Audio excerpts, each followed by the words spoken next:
James Mustoe, Cornwall Councillor for Mevagissey and St Austell Bay. Well, I was in the pub in Mevagissey with some mates moaning about the state of the world, and I thought to myself, instead of moaning about it, why didn't I actually get involved and do something about it? I think I've been a councillor I'm in my 11th year now, and I think my proudest achievement is actually really challenging people's stereotypes about what a Cornwall councillor is. I came in as a younger Cornwall councillor, and I think I'm still one of the younger Cornwall councillors, but actually sort of being out there on social media, being available and accessible 24/7, and really being that champion, not just for Cornwall Council, but crucially for the people who elected me in my community.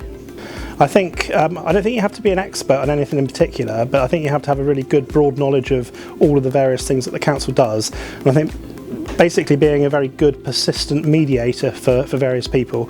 I think I like to think that I can bring people together to solve quite complex problems that may have been an issue for quite some time.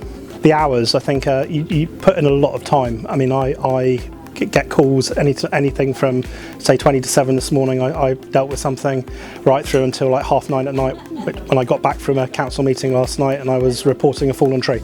I have 2 boys and a wife and a dog. I like to go walking on the coast path.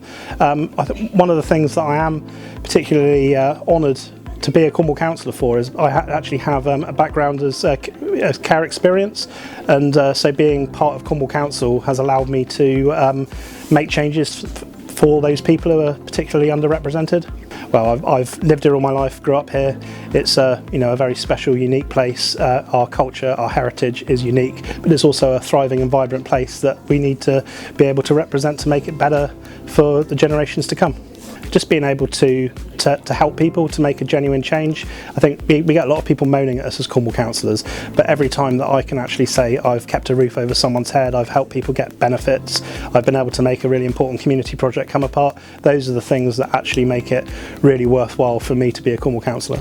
I think certainly over COVID there's a lot more virtual things, which is quite helpful. You don't have to travel across the county for a 5-minute meeting, which is really good. But also the areas that we represent has got bigger. There used to be 123 councillors, now there's 87.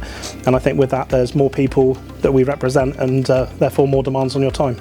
I think you can genuinely make so many different changes positively locally. I think quite often people think about Cornwall councillors and they think about older people sat at County Hall in meetings making decisions sort of out of touch with the people that they represent, and I have been able to roll my sleeves up and actually be there on the ground helping my communities, and I think being able to do that as a Cornwall councillor is really important, and I think is a really good reason that people should stand.